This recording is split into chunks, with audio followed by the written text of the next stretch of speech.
What's up and good morning, War Report family? You got Ike Jones. We are here. Another morning drop today talking about some key matchups for the upcoming game against Cal this weekend. Hopefully, everybody's excited and ready to go. I know I am. Well, let's get straight to it. Y'all know how we do War Report style. Let's drop it on them.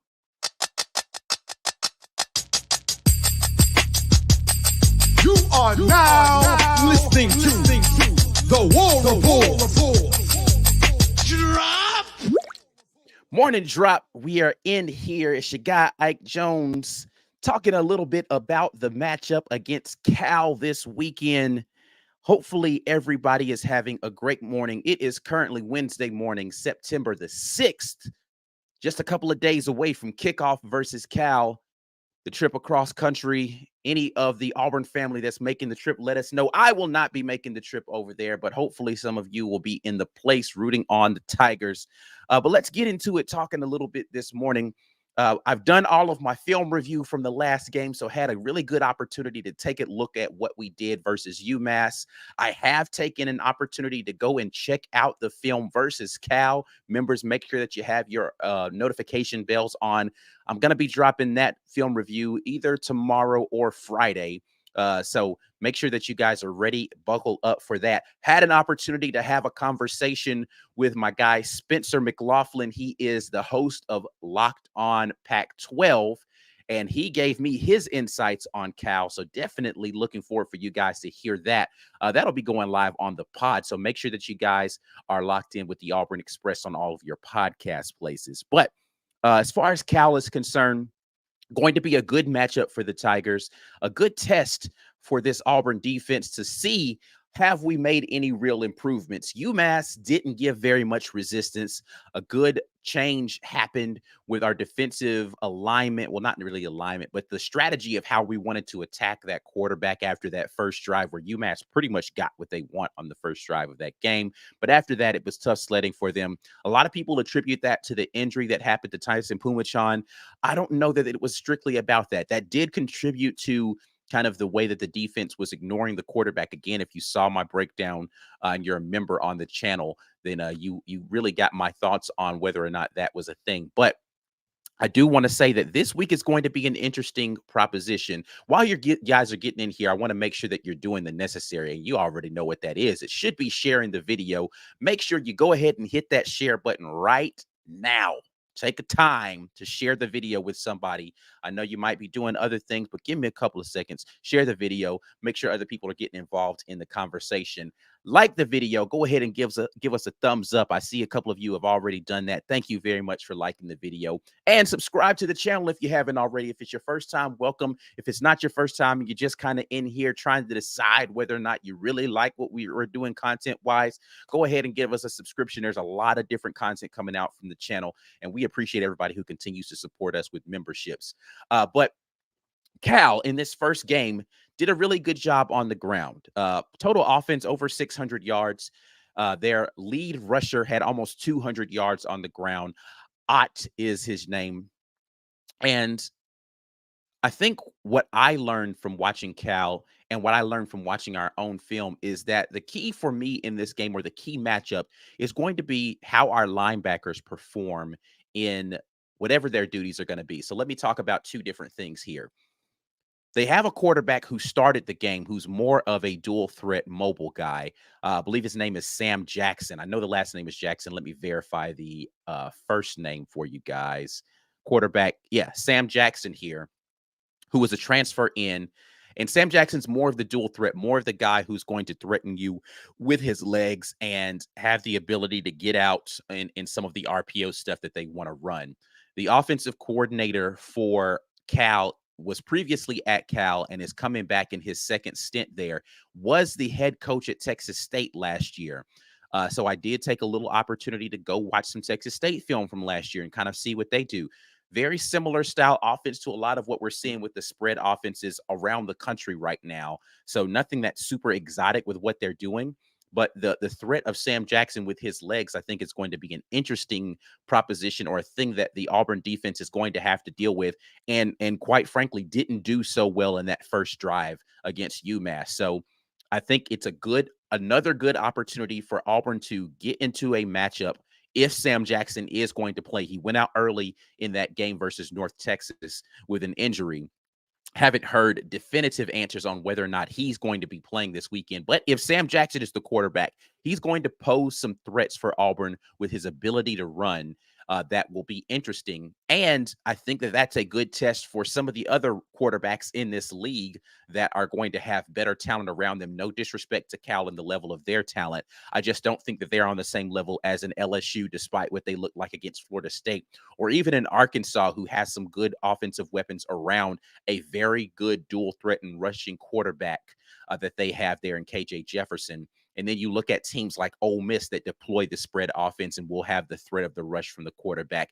Alabama this year with their quarterback, with Jalen Milroe, going to be able to get out on the edge and run with the quarterback position. So we've got quite a few tests this season for a quarterback that can be mobile. Cal's going to be another good warm up for us to test our ability to be sound in our gap integrity against some of the RPO and some of the run option schemes that they're going to present with this spread offense that they have. But the combination of Sam Jackson and, let me get his name correct here, the running back who is, let's see, Jaden, first name Jaden Ott, is going to be something that we're going to have to deal with and contend with. Now, if Sam Jackson is not playing, the quarterback is going to be Ben Finley. Ben Finley is the transfer over from North Carolina State. He was at NC State last year. What I saw from Ben Finley, I'm going to be honest with you. I mean, he can throw the ball. He can fit it into some tight windows, but he also, to me, was a little risky with the football, and he had some turnover-worthy plays that he was putting out there on tape. So I do think that it's advantage Auburn if Ben Finley is the starter because he's not as mobile. And with him being more of a stationary target, some of the blitz packages that Ron Roberts likes to dial up may be more effective. Now, Ben Finley will be quick to get the ball out on the edges, so he's going to test the corners, and if we're going to be playing some off coverage out there, he will just throw it out there quickly on in the RPO stuff. So, and I think he's a little more likely to do that than Jackson is, just because he's not as mobile. So it's going to be interesting to see how they decide to attack with blitzing and pressure. Hopefully, we'll be in a position where we have some of our better edge rushers in the game. Heard a lot of stuff about Steven Sings in the fall. He was playing pretty low on the depth chart during the game versus UMass. You really didn't see him get in there until we had second, third string guys in there on a consistent basis. Elijah McAllister was playing the majority of the jack snaps with the first team. And then you, of course, didn't have Jalen McLeod available in that game to play. So you didn't get an opportunity to see what he was able to do from that jack position as a very real pass rush threat with his quickness around the edge. They supplemented that with the star position to be able to get in there, and they did some zone blitzing stuff where they would drop, one of the lineman back, typically that jack or the defensive end from the opposite side. And they would bring, either him as a fifth rusher, him being the star position, whether that was Keontae Scott or Donovan Kaufman. So it's going to be interesting to see how they decide to do that versus whichever quarterback is trotted out there. But again, I think the key matchup for me is going to be the linebacker play. It's going to be, how are the linebackers for Auburn getting people lined up? We heard Coach Hugh Freeze talk about linebackers really have the responsibility of making sure that the defensive line is fitted into the correct gap based upon what the look is from the offense. So are the linebackers assignment sound in making sure that the defensive line is lined up? And then do the linebackers get assignment sound as far as their gap post snap and understanding where they need to be in relation to how everything is fitting with the gap scheme and gap integrity? So linebackers, to me, that stood out during that game, both good and bad. So we'll talk about a couple of things here. I think that the starting linebackers for Auburn left a little bit to be desired. I don't think Austin Keys had a particularly good day. We find out a little bit later that he's still dealing with some injuries, and he had been injured prior to the game. Don't think he had a particularly good game. He missed quite a few tackles, and he was not in the right place a few times. I liked what he was doing as far he was in the right, when he was in the right position. I just don't feel like he was getting to the tackler and getting him down consistently, though I did see some good effort from him. I like the motor that he had when he was out there. But Austin Keys, in my opinion, had a rough day. The other starting one was Cam Riley. Cam Riley didn't have a bad day, but nothing that really flashed or stood out to me. The biggest issue I had with both of them was just not, Coach Freeze talked about this from the defensive line standpoint, and I'll echo this from the linebacker standpoint. I didn't see them getting off of blocks. They were taking on blocks and doing that physically, but then just not getting off of them. It was more so like they were doing it like they were going up against a sled here, like they're engaging, but then not getting off and getting to the tackler.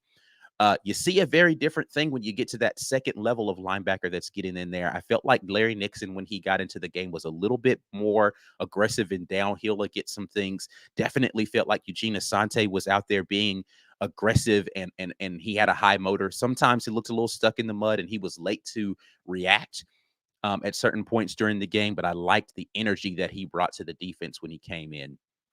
But it's going to be important to see how the rotation of that linebacker core is going to be and how assignment sound they are going to be against the run, because that to me is really the essence of what the Cal offense is going to be. If they're able to move the ball on the ground, the other running back that they had, Isaiah Infanse, is more of the bruiser back. He's more of the guy that's going to get the tough yardage, short distance. He's going to be tough in between the tackles. He's not as quick, not the home run threat that Jaden Ott is, but he is a tough physical runner. And I think it's going to be, I think I like that matchup, honestly, even though, we didn't seem to be as physical as I would like us to be in that front seven. I like that matchup a little bit better than I like Ott. Ott is just kind of a slippery character, and it's hard after one game to determine whether or not Ott is just that tough to tackle in space or if North Texas wasn't good at tackling, because I saw a lot of missed tackles, a lot of opportunities for tackles to be had. But arm tackling isn't going to get it done with that young man. He's good at being able to get away from that. And then when he gets vertical, he's difficult to catch in the open field. So I look forward to seeing how we're able to tackle at the second level, particularly to prevent those long runs that he was able to break off against North Texas. So that to me is going to be a key matchup. Our linebackers in the run fits versus what they're going to be doing in their run game. You take it over to the other side. Now, they do have some threats on the outside. Let me do mention this and not pretend as if that the wide receivers are just bad. Jeremiah Hunter, I think, is kind of the guy that they leaned on in the first game. I don't know if that's going to be something that's going to hold true for the remainder of the season, but Jeremiah Hunter did seem to be a big play receiver for them, a guy that was able to get open. They like to throw the ball to him in some of the quick game stuff. So he's going to be a guy that I expect Auburn to have some tendencies that they're going to be looking at to try to determine what he's doing in some of the route stuff. And we'll look at that when we get into the film on them later this week. But Hunter, I think, is more of the guy that you want to look for. Grizel did a good job as far as showing up on film for them consistently.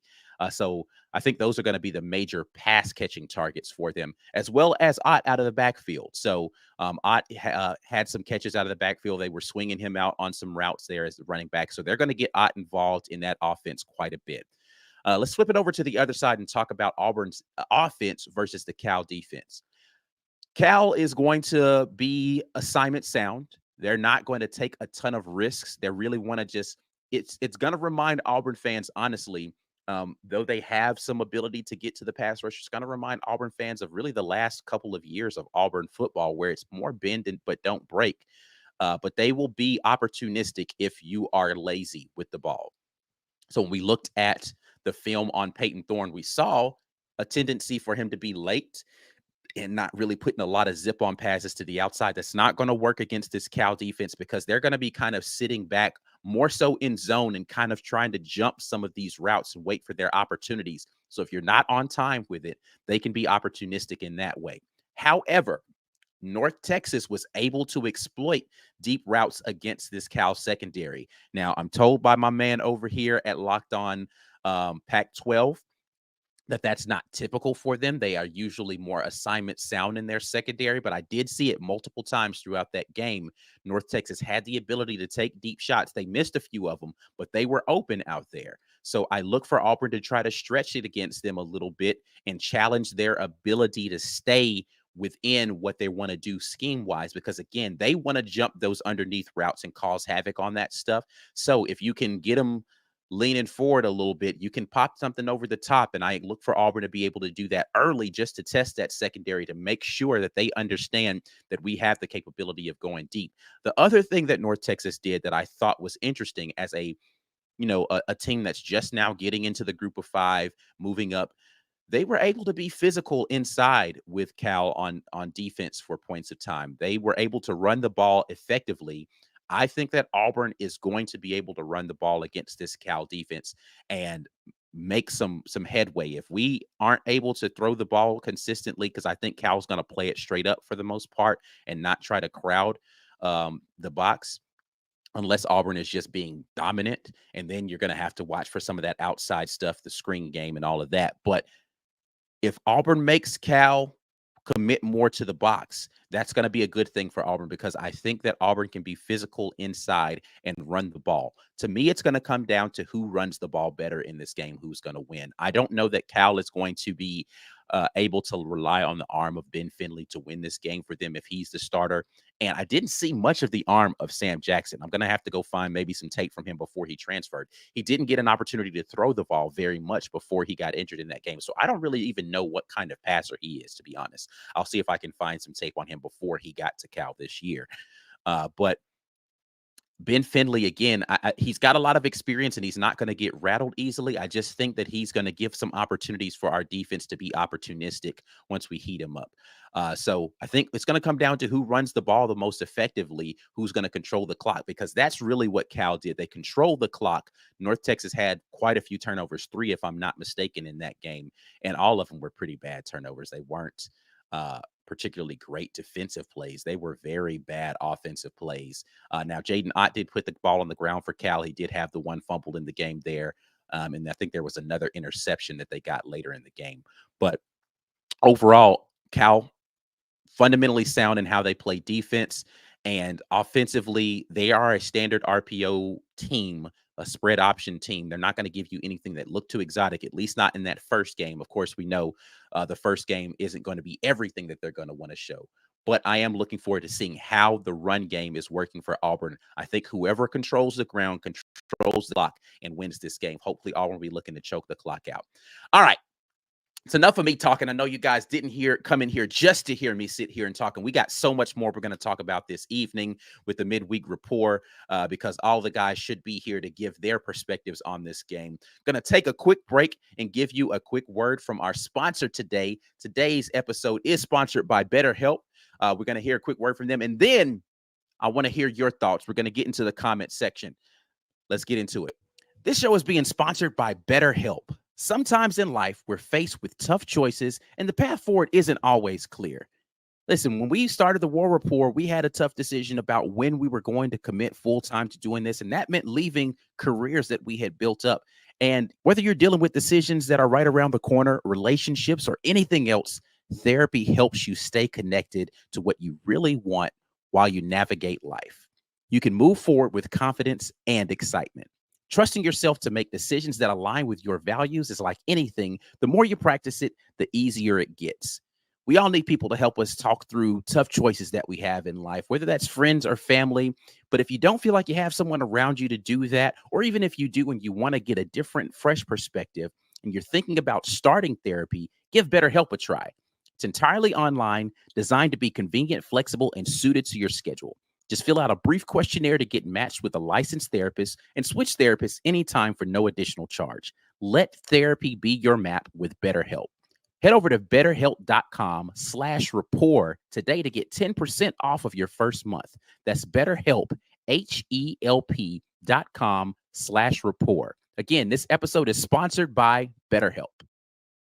Appreciate BetterHelp for sponsoring today's episode. Definitely want to give a shout out to all of the people who continue to support us financially. Make sure that you head over there and give them a look if you're looking to get into any sort of counseling or mental health. We appreciate, again, BetterHelp for being a sponsor of the War Report. We appreciate you, though. It's time to get into these comments, and I want to hear what you guys are buzzing about. Mr. Tyrone, thank you so much for the super chat this morning. I think Sam is playing. Speaking of Sam Jackson, the quarterback for Cal. So Again, he went down early in that game. I don't really know what the extent of that injury was. Earlier in this week, they were talking about they weren't sure. I'm sure he's going to try to give it a go. So I would, if I were Auburn, I would prepare for Sam Jackson being the quarterback. I am going to try to see if I can find some more film on him actually throwing the football so we can see what kind of arm he has. But definitely, and a true athlete. He had a situation where he was early in the game.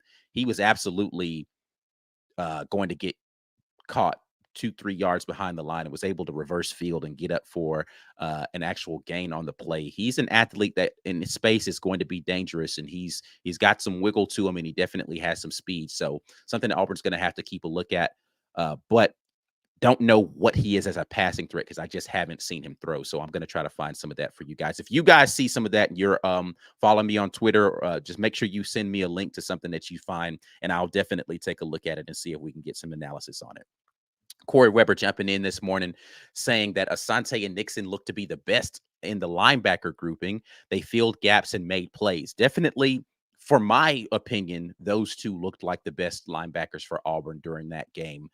Uh, both of them not without faults, but both of them I think did a really good job of just being aggressive and sideline to sideline. I liked Asante's energy when he was coming in. He definitely is an engine and a guy. I like it when they brought him on blitzes, particularly just because I like his ability and his speed to get in there and cause havoc. So looking forward to seeing how they deploy the linebackers in this coming game. Steve Bradley gets us going here and says, we are looking at possibly a so are we looking at, excuse me, a possibly high scoring game from both teams or just us? Uh, I'm not sure. Again, I think it's both teams are going to rely heavily on the run, specifically if Sam Jackson's going to be playing. They're going to want to run the ball a lot with some RPO stuff, uh, or some read option stuff, I should say. And if they're going to be running the ball a lot, I think that slows the clock down just because of the new rules. And I think that we're going to attempt to run the ball a lot. They function a lot on big plays. If you listen to me talk a little bit on Monday with the morning drop, I talked about how they were a big play team. They had a lot of chunk plays, and they're going to want to break it open and get those chunk plays. I want to see Auburn force this team to be patient and move the ball down the field methodically, but I want to see us get off the field on third down, be good on first and second down against that run, and force them to make some third and medium, third and long opportunities against this team. If we can be sound in that aspect and not give up the big plays and also not let them just continually stay on the field with the run game that they're going to want to deploy, I think that Auburn's going to be fine. I mean, that sounds like a very elementary breakdown. Hey, get off the field on third down. It's going to be important, I think, for us to win the time of possession battle in this game because I do think that Auburn, in a game that goes into the fourth quarter, has more depth in talent and should be able to outlast Cal in this game if it comes down to that. Not sure how high scoring it's going to be for Cal. I think that the clock is going to be a big factor in that. Good question, though. Another super chat here from Mr. Tyrone. Their starting center is injured. Did not know that. Haven't looked at the injury report, but that's going to be important to see how they're going to be able to function with a backup center in the game and what kind of experience that backup center has. Let me pull up their roster here and see what they have listed right now. So we have Matthew Cindric, currently number 73 as their center, and then the backup, Deshaun Harris, who is a redshirt freshman, right? So we've got a guy who doesn't look like he's got a ton of experience. The only other guy they have listed at center here is Dylan Jim Tagart, who is a redshirt sophomore. That could be crucial. So that's good information there, Mr. Tyrone. If they have a backup center who hasn't played a lot of football, maybe we can cause some havoc up front. So I'm going to be looking at the contribution of what we have playing at nose tackle between Jason Jones and Justin Rogers, maybe even Lawrence Johnson in there playing some nose. So good information there. Appreciate that bit of insight, Mr. Tyrone. Knox Cleveland gets us going here and says, I believe Auburn will pull away late in the game. I think this is a situation where we could see this go into the fourth quarter. I hope it doesn't. I absolutely hope we go out here third quarter, have this in hand, and we actually are pulling away in the second half of this game. I'd love to see us dominate out the gate, but I do think The home crowd is going to be jazzed there for Cal. They seem to have a renewed optimism about their season. And even again, the guy I spoke to, Spencer McLaughlin, if you've watched the show for some years, he was the Locked On Ducks guy that I had come in and talk a little bit when Bo Nix made the transfer out to Oregon about expectations of what they would have for him and DJ James and Justin and Jason Jones coming in from Oregon, what we could expect from them transferring over. But I talked to him again. He is the host of Locked On Pac-12 and talked about how fans of the Pac-12 and Cal fans specifically feel like this is going to be a different season for them, a bowl season for them, because they've gotten better offensively. They've always had a sound defense, always been a top of the top end of the Pac-12 as far as defense. Which, let me be honest with you, I don't respect Pac-12 defenses outside of Utah for the most part. So I don't really know what to make of that, of them being a good Pac-12 defense. But I do know that they've been a defense that has been good at being sound, right? Like they just really don't get out of position a lot, and they're usually where they need to be. So they try to force you to be disciplined offensively. Take what they're going to give them. It's gonna this game I think is made for a guy like Peyton Thorne, who is going to be fine with taking a check down, right? If Peyton Thorne is okay with taking the check down and just getting us 3 or 4 yards here, getting us in the right calls and checks, we can methodically move the ball down the field, because I believe that we can be physical enough in the trenches to be able to get some stuff in the run game. If he can be disciplined in the pass game and not force opportunities, take the check downs when they're there, get us in the correct checks, and get the quick game going when it's available, then I think that this is the kind of defense that'll allow you to get 3-4 yards at a time. Move the ball, move the ball, move the ball until you get into the range to be able to bring in our guy, Red Zone Robbie. And I just don't know that they've got enough speed to be able to deal with him consistently coming downhill against you. So I believe that we can pull away from them late in this game. Look for Robbie Ashford to be a big factor in this game on short distance and in the red zone again.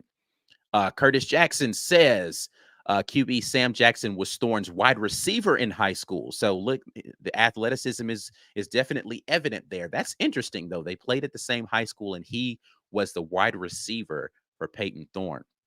Hopefully Thorne has some insight for us, for his team, about his former high school teammate there, Sam Jackson. Corey Weber gets it going again and says their running back is explosive. We definitely need to wrap him up, need better linebacker play this week. Absolutely agree with this. Explosive run game. And for both of their running backs, even though, again, the backup running back or the second running back that they're going to bring in, Isaiah Infanse, is not as explosive, he's hard to tackle. So we're going to have to be sound in where we are. And when we get there, we're going to need to be able to tackle well. Otherwise, it's going to be a long day. I'm just going to be honest with you. If we're not better in our discipline in the run game and our ability to tackle, and a lot of our tackling issues that we had in this game, both in the run game and in the kick coverage, was about just taking poor angles. So we just need to be better at how we're approaching on our angles. And when you get there, just be sound in your technique. When we were in position, we made good sound tackles. It was about being out of position. I think that hurt Auburn more than anything else. Lawrence Robinson jumps in and says Spivatal used to be an OC for Kevin Sumlin, if I'm not mistaken. That is the current offensive coordinator for Cal he's talking about there. Spivatal has been an OC at a couple of different places. He was at Cal before. I'm not sure about whether or not he was under Kevin Sumlin, but that it is very reminiscent of a Kevin Sumlin offense. So I would say that that's probably accurate. I could go look up his history, and I'm sure somebody in the comment section has already verified that. But Spivatal has made the Cal offense more dynamic and more explosive, which has Cal fans, even Pac-12 fans who want to see the SEC get beat this weekend, have some confidence about the fact that they can come out and make some headway against Auburn this weekend. I see a comment here that says Spivatal coached Manziel and Kyler Murray. So yes, he was the offensive coordinator there for Texas A&M under Kevin Sumlin. Let's see. What else do we have here? A lot of chats coming in here. I'm trying to get through all of them here. Hugh Rayleigh says, I keep hearing a lot of players have never flown. I can tell you that jet lag is a real thing. And the the cardigan rhythm will be totally off. So kids are fighting that too. Listen, I'm not a Certican. Excuse me, I'm card. I don't know why I had a little dyslexia on the A and the I there. The Certican rhythm is going to be off. So circadian. I can read. I promise I can. Y'all know. Y'all seen me read a lot. Yeah, I'm not the kid who gets flustered with reading out loud. Circadian rhythm. Okay, so I don't know. I don't know how much of an impact that's going to be. I think the flight across country is a lot for a first time flight too. It's not like you're just hopping a quick, you know 2 hour situation. You're going all the way across country, so it's going to be interesting to see how they adjust to that. Um, let's see. James Barnett says, Ike, doesn't Cal running the read option bode well for our defense? Our defense should already be used to that along with the RPO. It's going to be something that they've seen often for sure, right? So they should have an idea of what a kind of assignment sound nature they need to be as far as being able to play the quarterback. Listen, any defense that's going up against Robbie Ashford, I think Robbie Ashford is crucial for the scout team this week for sure. Him running around and being Sam Jackson for them to be able to figure out how they're going to deal with that is going to be super crucial for this team. So it's good that you have a guy like that to be able to be Sam Jackson if he's going to be available. But they should be able to know a lot of what they're going to be seeing. And it's not going to be exactly the same. We don't run the same offense, but we do run similar offenses. So it should be something that they are accustomed to seeing, and hopefully they'll be able to get that stuff together quickly enough to be able to do what they need to do in this game, and show Cal early that they're ready for the stuff that they're going to throw at them. I think that that we are going to be able to force turnovers in this game again, because I believe that Cal is going to put the ball on the ground at least one time. And again, if Ben Finley comes in the game, I haven't seen Sam Jackson throw, but if Ben Finley comes in the game, I think he's going to give you an offering to be able to get us something in the in the defense with another takeaway in that regard. So, all right. Anyway, enough of me talking and me fumbling over words I'm trying to read on the screen. I'm going to get out of here, but I appreciate you guys dropping in with me this morning. If you guys haven't done so already, make sure that you check out our show sponsors. Again, BetterHelp is a sponsor of the show. Head over there, betterhelp.com/rapport. Always sponsoring the War Report's morning drop is the Rogue Shop. Make sure you guys head over to rogueshop.com. Use code REPORT when you do that. Share the video with somebody. Like the video before you get out of here. And before you hit close on this video, go and give the thumbs up on the video. Subscribe to the channel if you haven't already. We will be back with the midweek report tonight. We appreciate you dropping in. As always, War Eagle.